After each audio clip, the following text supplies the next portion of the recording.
Olá, tudo bem? Sou o professor Wilson e hoje, continuando a série Pensadores, nós vamos falar sobre Agostinho de Hipona. Vamos conhecer mais sobre esse importante cristão.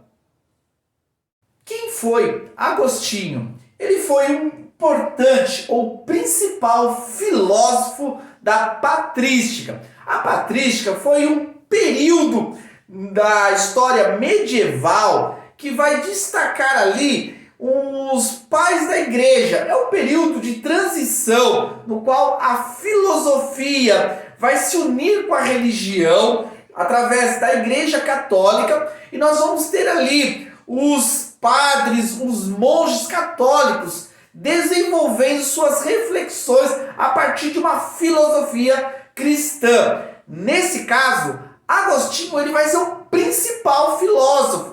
Ele vai desenvolver as suas reflexões a partir da sua capacidade intelectual e também da sua experiência com Deus. E vai conseguir desenvolver uma retórica, uma defesa à fé cristã a partir de argumentos racionais. Ele vai ser considerado um importante teólogo da Igreja Católica. Não somente da Igreja Católica, mas todos aqueles cristãos que apreciam o conhecimento da verdade, apreciam os estudiosos das Escrituras, vão entender que Agostinho teve sim a sua importância. Isso não quer dizer que nós venhamos a concordar com todas as ideias de Agostinho, os seus pensamentos, as suas reflexões, mas não podemos deixar de destacar que ele realmente foi relevante, que ele trouxe diversas reflexões, que ele contribuiu dentro da sua geração para o desenvolvimento do conhecimento da fé cristã.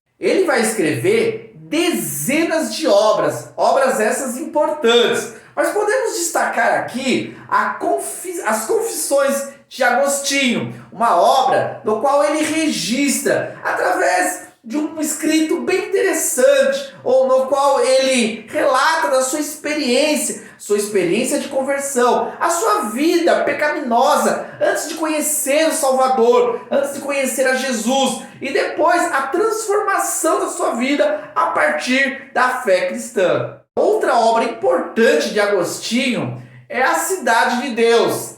Neste livro, ele vai descrever o seu pensamento, no qual ele vai mostrar a diferença da cidade dos homens para a cidade de Deus.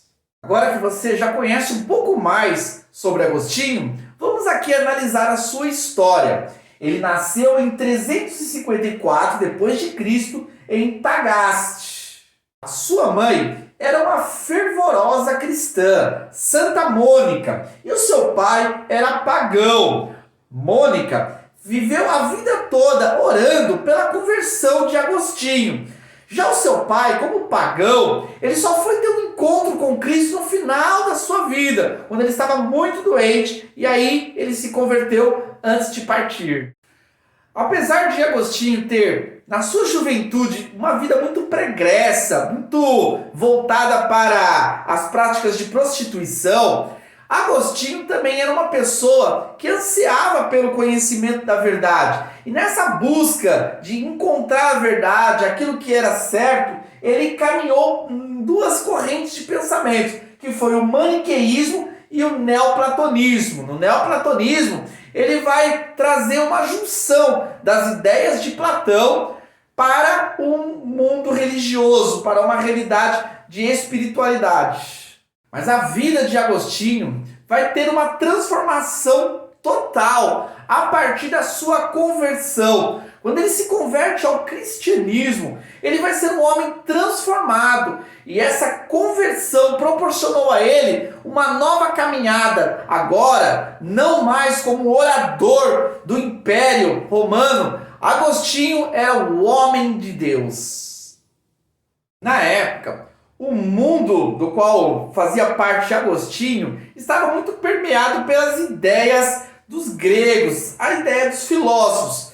E Agostinho, ele como conhecedor do platonismo, ele vai conseguir relacionar o cristianismo com o platonismo, de certa forma, não que ele vá querer adotar o platonismo como uma filosofia de vida, não. Ele vai entender que o cristianismo, a verdade de Deus, também pode ser compreendida fora do âmbito religioso, através da visão da filosofia. O indivíduo também pode compreender a fé cristã. Depois de deixar um legado importante de obras e escritos, Agostinho ele morre em 430 depois de Cristo, também em Tagaste, sua cidade natal. Agora vamos falar um pouquinho das principais ideias de Agostinho. Destaque para a fé e razão. Agostinho, diferente de alguns cristãos da época, que tinham receio em relação à razão, rejeitavam esse campo de conhecimento. Para os cristãos, alguns, a fé era contrária à razão. Já Agostinho vai romper com esse pensamento. Ele vai dizer que não, que a fé e a razão são duas fontes dadas por Deus para o conhecimento da verdade, que o indivíduo pode conhecer a Deus a partir também da razão, assim como da fé, porque elas caminham juntas na mesma direção. Entretanto, sobre a questão da fé e da razão, Agostinho vai defender a superioridade da fé. A fé, ela faz com que o ser humano compreenda coisas mais profundas. Ele vai destacar a sua ideia em relação à relação da fé e razão com a seguinte frase: eu creio para compreender. Através da fé, o indivíduo abre a mente para compreender as coisas racionalmente. Outros dois temas muito importantes que são destacados por Agostinho é a questão do livre-arbítrio e a liberdade.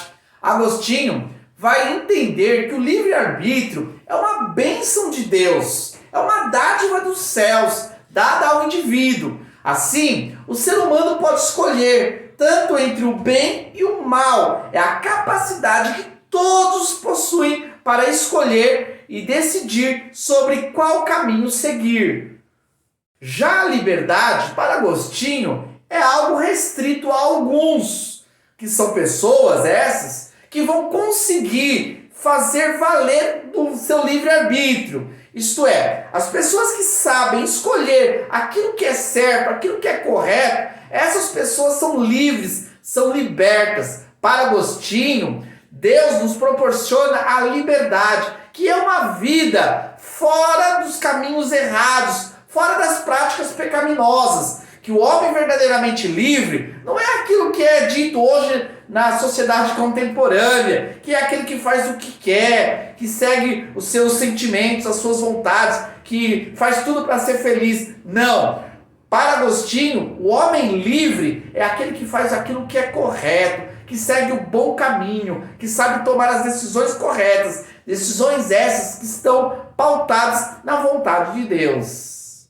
Agostinho também vai destacar a questão do problema do mal. Para Agostinho, o mal é uma realidade que, na verdade, não é culpa de Deus, como alguns queriam falar. Para Agostinho, o mal é uma realidade pelo fato do homem se afastar de Deus. A ausência do bem dá origem ao mal. Por isso, Agostinho vai dizer que a culpa da maldade, do mal que existe no mundo, não é de Deus, como alguns ateus hoje contemporâneos querem defender, para dizer que Deus não existe porque o mal se faz presente. Não, o mal se faz presente, segundo Agostinho, é por causa do ser humano. O ser humano, sim, é que pratica aquilo que é errado e por isso ele faz com que o mal se torne uma realidade na sua vida. É isso aí, pessoal. Espero que vocês tenham curtido aí um pouco aí desse conteúdo que foi compartilhado sobre Agostinho. Quero fazer também um pedido para você que está aí nos ouvindo, que você nos ajude a continuar crescendo. Se inscreva no nosso canal, ative o sininho, dê um like aí para esse vídeo, para que esse conteúdo possa chegar a mais pessoas. Aguardo vocês para o próximo vídeo. Até mais!